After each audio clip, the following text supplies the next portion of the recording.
Hello guys, welcome back to another video. আশা করি তোমরা প্রত্যেকে ভালো আছো, সুস্থ আছো নিজেদের পরিবার পরিজনকে নিয়ে।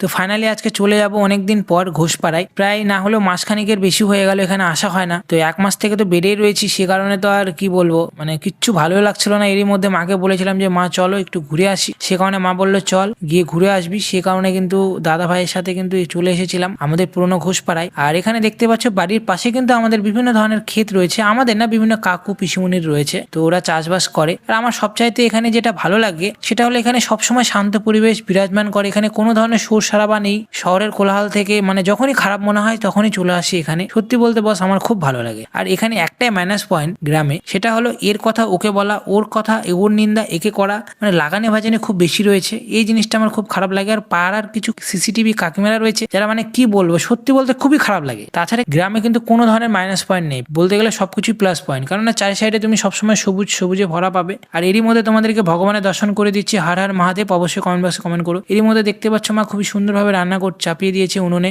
আর উনুনের রান্না খেতে এক আলাদাই টেস্টি। আর এরই মধ্যে দেখতে পাচ্ছ বাড়ির পাশেই রয়েছে পিসিমুনির বাড়ি, মেজো পিসিমুনির বাড়ি। পিসিমুনির বাড়ি চলে আসি, একটু ঘুরে গিয়েছিলাম। আর এরই মধ্যে দেখতে পাচ্ছ কাকিমণি খুবই সুন্দরভাবে পুজো করছিল। তো হার হার মহাদেব। অবশ্যই সকলে কমেন্ট বক্সে কমেন্ট করো, আর রাধে রাধে অবশ্যই কমেন্ট করো। তো দেখতে পাচ্ছ পুজো চলছিল। আর এরই মধ্যে তোমাদের সর্বশেষে গোমাতা দর্শন করিয়ে দিচ্ছি। ভিডিওটা আর কিছুক্ষণের মধ্যে ইন করবো। আশা করি তোমাদের ভিডিওটা যদি অল্প হলেও ভালো লেগে থাকে তাহলে অবশ্যই লাইক, কমেন্ট, শেয়ার, সাবস্ক্রাইব করে দিও।